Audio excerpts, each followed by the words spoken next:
I'll tell you this, Luke. How was the season when you look back on it? Everything that baseball did to try and play this season through a pandemic. A little bit of retrospect now. How was it going through that entire year? We got through it. Obviously, we wanted to play more games, at the end of the day, but, it was a lot different. Obviously, when we went on the road, we couldn't leave the hotel. We had restrictions on how long we could be at the fields. It's different. I couldn't even use hot and cold tubs for a little bit in certain states. So, but you know what? It's 2020 for you. We're just finding our way to, grind through it. And, we didn't finish where we wanted to. Frustrating losing the Rays, but you know what? We're working our butts off to get back to, trying to win number 28 next year. So, I was proud of the boys for getting through it. We didn't have any COVID cases except at the beginning. So, all the guys were, kept in check. So that was another good thing today. And, we had one stretch where we didn't play for 6 days in a row. And you're seeing a lot of these college teams going through that right now with college football and, even college basketball. So it's tough, man. It's not normal baseball. We're used to playing every day. No, it isn't. You're right. And Luke, during this year as well, you stepped forward as a big leader for this team, a big vocal leader. As you continue to establish yourself, you were an MVP candidate in the American League. What about, vocally and establishing yourself in that locker room? Yeah, I mean, I appreciate that. Obviously we have a lot of good leaders in this locker room, and since I've been here the last 2.5 years, there's been a lot of guys that are leaders that that a lot of the stuff that I say I've learned from to when it's time to and when it's not. And it's a clubhouse that's kept well, kept, and sometimes stuff has to be said, and we were going through a tough stretch, and we were missing a lot of our guys. So, and I thought we had time to say something, and it's one of those things that you got to get that, mojo going. We were in a bad spot. We were trying to catch the Rays at that point. We're in Buffalo, which is another weird thing we had to play at, AAA stadium. And yeah, it was, and we had like 9 guys on the injured list, and we needed to, we were kind of going to the same thing we did the year before. And we needed guys to step up again. And, I feel like we were getting kind of lazy, and we weren't hitting with runners in scoring position. We were giving up runs in key spots, making mental errors on defense, and we weren't playing Yankee baseball, and we finally got back to that, but unfortunately, like I said, came up short. It came up short, and Luke, but it's not really, you did everything you could, and you played hurt, Luke, with that foot injury. What about for you individually, playing through that kind of pain, that kind of discomfort, and being as productive as you were offensively in the regular season and in the postseason? Yeah, I mean, ever since I've grown up as a little kid, I've always played through stuff, and there's a lot of guys in the big leagues and in all professional sports that play through injuries, and I needed to be there, especially when we were down Judge and Stanton and Gio and Glaber and everyone was hurt in our freaking starting lineup, and I needed to step up and play through some pain. Not saying other guys weren't doing that either, but I wanted to be there, and you're gonna have to take me off the field in order for me not to play. And it's a frustrating injury to go through. It kind of feels like a knife going through the bottom of your foot every time you run. But I try to do everything I could to get out on the field every day and be there for the boys. What does it mean to you to be a Yankee, Luke? Oh, man, it's the best. I didn't realize, obviously growing up in the Midwest, how awesome the Yankee fan base is, all over the world, you could say. And wearing the pinstripes every day is a special thing. Not a lot of guys get to, and there's a lot of legends, in the Baseball Hall of Fame that, got to wear the pinstripes. And it's probably the coolest, team to play for in the world. And I would wish it, I wish everybody could do it. And, I appreciate all the videos and stuff I get on, social media of little kids looking up to me and, wanting to play in pinstripes one day, which, makes it all worth it. So it's a blessing, man. And Luke, your workout videos in the offseason, are you going to get a lot more of those this offseason?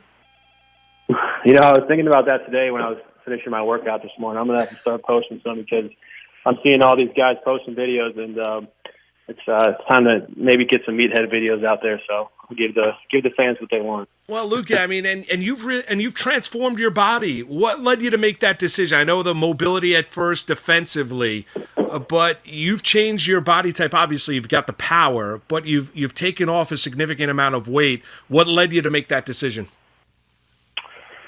I'm not getting any younger, man. I felt, I could be a better baseball player if I lost, 10 to 15 pounds. And I think it would just be better from overall health. And, and obviously I want to feel better. I thought I'd get a little bit faster, but I ended up getting slower because of my foot problem. But I just wanted to be an overall better, athlete at, my position and, score from second base sometimes instead of getting held up by Phil Nevin. So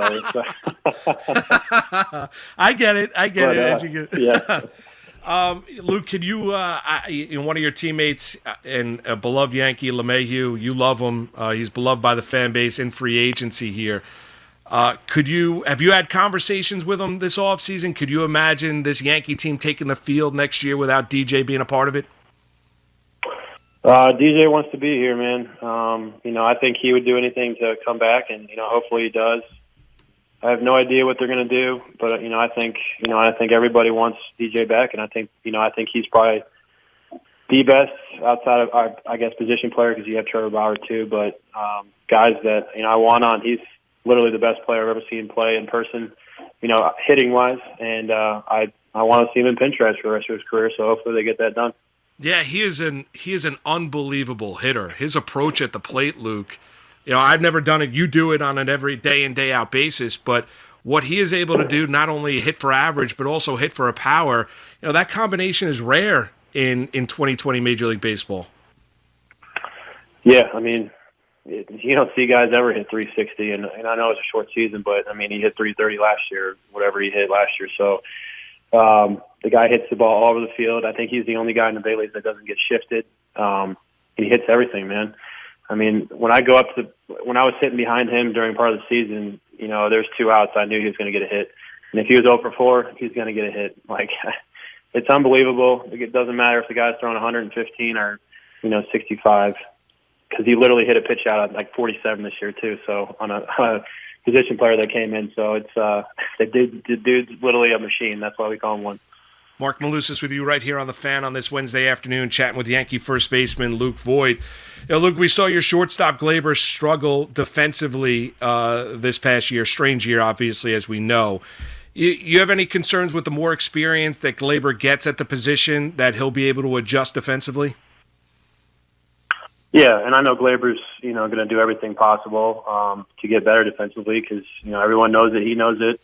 I think he was battling through a lot last year of, trying to be something that he was not. And I think he's going to come out, in 2021 and prove that he is the shortstop in big leagues and, that he's going to get a lot better defensively. So I think he's got a lot to prove to, to him, not to everybody, but, some to himself because he wants more out of him. Now, Luke, I know your brother played football for Army. You're working with USAA. Tell our audience a little bit about the cool venture you're doing with USAA. Yeah, so USA has been an unbelievable, sponsor, over the years with the Army-Navy game. And, this year is going to be a little bit different with no fans. I've got to attend, a bunch myself, my little brother playing. And, this year they're, if you look at my social media, I posted pictures of me and my brother and my wife at one of the Army-Navy games in Baltimore. And this year, if you visit ArmyNavyHouse.com, you can upload a photo either Army or Navy, and you can enter a chance to win, tickets, airfare, and to the game next year in New York City, which would be awesome. So, hopefully we'll get fans back, but there'll be additionally, another 1,000 fans that will get a commemorative ticket too. So it's something cool that USA is doing, and you guys should all check out, it, and I think they'll be showing some of the stuff during the game too. And Luke, is there anything better than the walk-in for Army-Navy? No, you get the walk in and you get the flyover, man. I mean, it doesn't get any better. And, it should be a fun year. Obviously you have the cadets and, some of the midshipmen in the stands. So it'll still be an intense game. It's still one of the best games to watch. And, it's probably one of the best games I've ever been to. So, I'm happy it's this weekend. It'll be fun.